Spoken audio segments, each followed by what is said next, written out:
Welcome to Muffin News with your host, Muffin. And welcome back to another episode of Muffin News, where I'm recording this quite late at night, thus a little bit less energy than before. But before we get into Week 8 pickems, a few changes have been made. So this was the last week of trades, so now Week 8 onwards, you're stuck with your team. And the only people that made trades was Muffin and Bandito. So Bandito made the change of their Tinkertongue Terror. They still have Tinkertongue, but they've changed it to Sneasler Terror, and the Sneasler now is Terror Ice, Ground, and Electric. So they now have a new Terror Captain. And Muffin made some changes of dropping Superior, so they got rid of the Snake, and they picked up the Queen herself, as well as a Tauros, a random bull. So they also got rid of Furret, but let's be honest, Furret wasn't doing much. So that is the two new teams on the board. Now people might still have a chance to change their teams. If they do, it won't be in this video because I'm recording this just before trades end. Other than that, I will now pass over to the other Muffin to bring you Week 8 Pick'ems. Take it away, Muffin. And thanks, Muffin. It's lovely to be here for another week. It's Week 8, meaning it's literally Week 8, Week 9, Week 10, and then it's playoff seasons. And I'm not gonna lie, some players are pretty much cemented in playoffs. Other players are still scrapping to try and get their way through. We'll see how this ends up.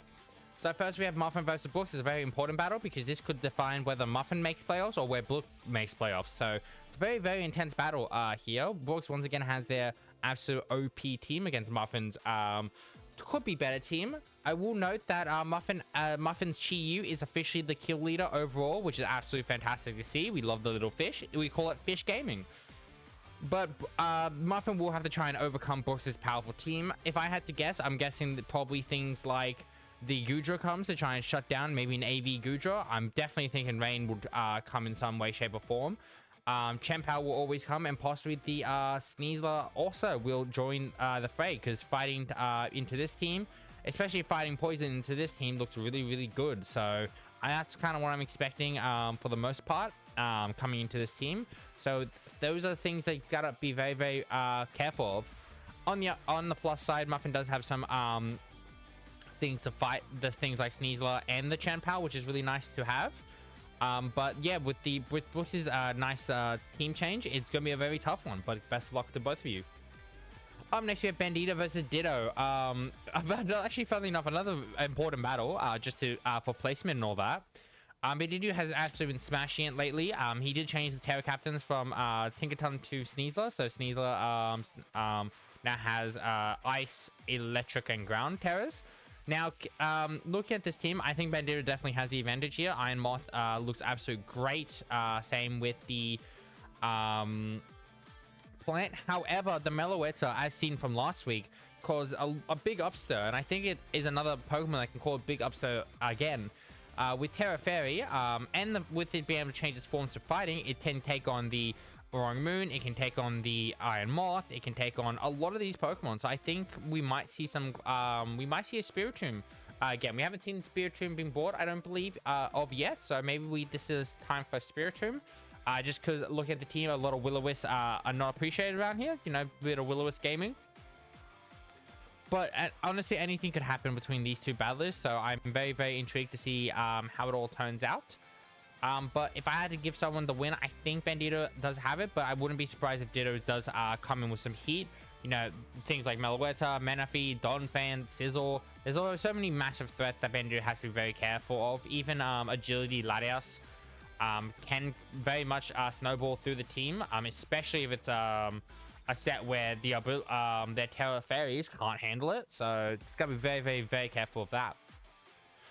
Up next, we have Agar versus Evan. So this battle has already been done. This battle is done. It's dusted. So Agar did win, I believe, 2-0 with this battle here. So congratulations to you. I'm just showing you this just so you could appreciate it. Agar pretty much got all their battles done. They had to go away. So we are wishing them all the best for where they are at right now. Don't worry, they will be available for playoffs. But I hope they enjoy their time away. Then we have Martin versus Quack. Now, this is going to be a very, very, very intense battle. Quack definitely needs to win this to even have a chance of playoffs. Where Martin's pretty much sitting pretty right now, just chilling out, just having some fun. But I think this is one team Martin might have a little bit more difficulty with, just for the sheer fact that things like Ting Lu, Terra Vibrava, even the Ogerpon and Demizenta can cause a lot of problem for Martin. You know, you do have the Will-O-Wisp in Moltres, but that doesn't really want to switch into either a Stone Edge from anything. Could also see a possible Assault Vest Ting Lu to try and take on the Regidrago, if possible, depending on its set. Honestly, I think Quack actually has a good chance of winning against Martin. Martin's really gonna have to pull out all the stops to try and figure out if how they can beat that. I think the Iron Hands will definitely be a big part of their plan, but you know, if that Iron Hands gets shut down, I don't see much else being able to take on Quack's team. So it'll be a very, very interesting battle to see what unfolds there. Then we have our favorite Gen 3 versus our favorite team of it all. Now, this is gonna be this is basically the Battle of Legends. This is basically what you signed up for when watching Muffin News. This is what you signed up when watching Keldeo. This battle right here will basically be Battle of the Year, Battle of the Century, Battle of the Millennia, regardless of what people say. The Mono Ice team versus Prince's amazing team. Now, Mono Ice team has to be very careful because there's 1, 2, 3. There are 4 fighting types in this. Granted, 2 of them are one is neutral to dark ice. One doesn't like a freeze dry, and the other one doesn't like hydro pump. But regardless of that, this is a very, very, very scary team to try and fight against because of the amount of sheer fighting will that they have. So you might see a few fighting fairy terrors here and there just to try and outdo that. But even then you gotta be very careful. Clodsire plus the steel type right there. So I'll be very interested to see how the ice type team tries to outplay this. But this is another very going to be a very interesting battle because whoever wins this is going to be one step closer to the playoffs.